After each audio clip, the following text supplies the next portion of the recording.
And in terms of the organization of the paper, John Stackhouse was contributing for years as the business manager.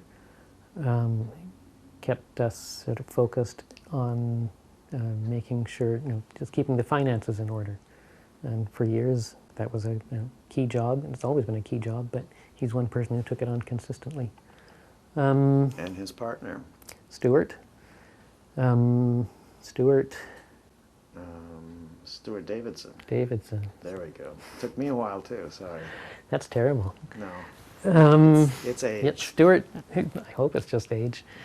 Stuart was involved in the paper for probably practically as long as I was. From early days right through to the end. Part of that time, he was a paid staffer as a coordinator, part-time position. Just coordinating the office and all the background stuff that has to be done to get the production out. But also frequently wrote, contributing to the community section and other parts of the paper. And he brought a consistency and often a creativity. He worked a lot in the advertising design, brought out creative ideas, and just a consistent presence that you could always rely on. And I'm sure someone who a lot of volunteers saw as the person at angles that they always knew. And I've already interviewed John Kozachenko in photography. Advertising. There was yourself for a period. Mm-hmm. Ad sales. I'm trying to remember the little fellow who eventually passed because of AIDS. I guess neither of us can remember at the moment. No. And our last full-time paid advertising, Michelle Clancey? Clancey, yes. Mm-hmm. Was she the last one? I'm not sure that she was the last one. I was part-time even during that time. Mm-hmm. But she infamously went to work for Xtra. Right. Yeah, so she must have been near the end. Yeah, apologies to people who I know contributed a lot, whose names just aren't popping into my head at the moment. So. But there are people like Imtiaz Popat and Raz Takhar, who for the last several years contributed in the collective, wrote numerous articles, tried to make sure that we had appropriate coverage of the South Asian community in particular, which they tried to bring to us, but also of minority communities more broadly. And Imtiaz was a candidate for a member of parliament at one time, I think. One of the independent candidates, too. Mm-hmm. Imtiaz is involved politically in a wide range of issues and in many organizations, I think. And always kept us on our toes. Stan Persky wrote a number of articles for us. He's someone who, he actually wrote a column for a couple of years at least, I think, as well as contributing a few independent articles and opinion pieces, and was someone who we would turn to from time to time for advice as someone who's got a lot of experience and has thought about social issues, and he was always felt free to give us very pointed criticism. Give us hell, actually, if necessary. Yeah, if he thought we were going in the wrong direction, he would say so, and we would listen to him and give due weight to his opinion, but not necessarily follow it directly. An early contributor to the paper was Jean-Claude Pasquier. He wrote a lot of articles for the leather S&M community, together with his partner Yvon, whose last name I've forgotten. And also, he was one of the first business managers for the newspaper. He brought a lot of business acumen to making sure that our finances were under control and supported the newspaper.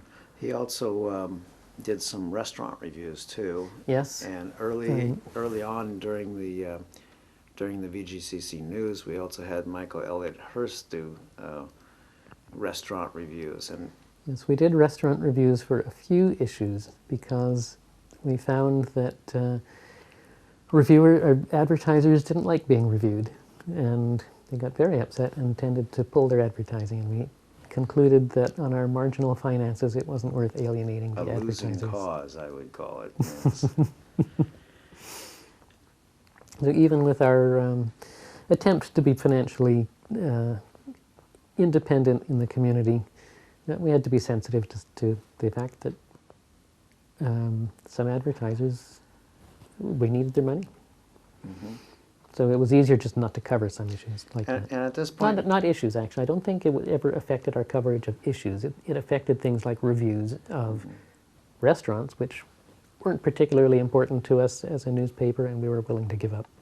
I would say, though, that we did have some businessmen who demanded that we give them special coverage, like we promote their businesses, and we refused that. I can't remember the expression in the business that's called. Basically, they're asking you for special reviews in exchange for their advertising.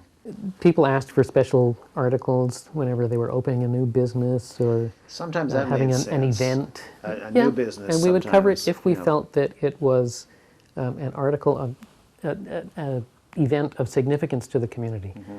But putting on a special event at a bar, we did not consider a community event as such, unless there was something really significant. We would mention them in the calendar, though. Yes, certainly. Yes.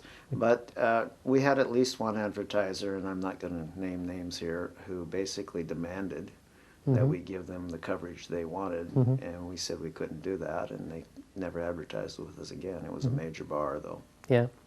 Yeah, I know that came up, and it was discussed by the collective, and we said we did not want to have advertisers determining our the content of the newspaper.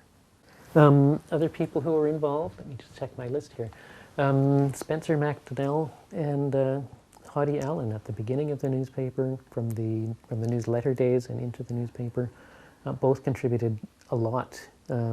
Spencer more on the production side. Hoddy wrote some articles and ran a column, sort of a community, almost like a society column, talking about social activities. And I think he did that until he went to journalism school, or maybe even creative writing. Anyway, went east to go to school.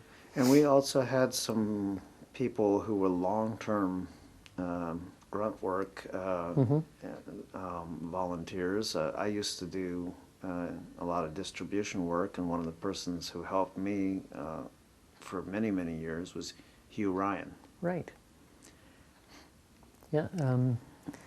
Hugh was always around the paper, and he helped with mock-up production. as well. Yeah. And he'd always show up to help hauling newspapers, and people like that who were sort of working in the background of the newspaper, never got their names on an article or anything, but just contributed in all of ways that are important, but just not so visible. Another name from some of the earlier articles was David Jacobs. I think he was one of the pedants who helped us with editing and making sure all the commas and apostrophes were in the right places. Was Don Larventz one of them too? Don, yeah, he probably was.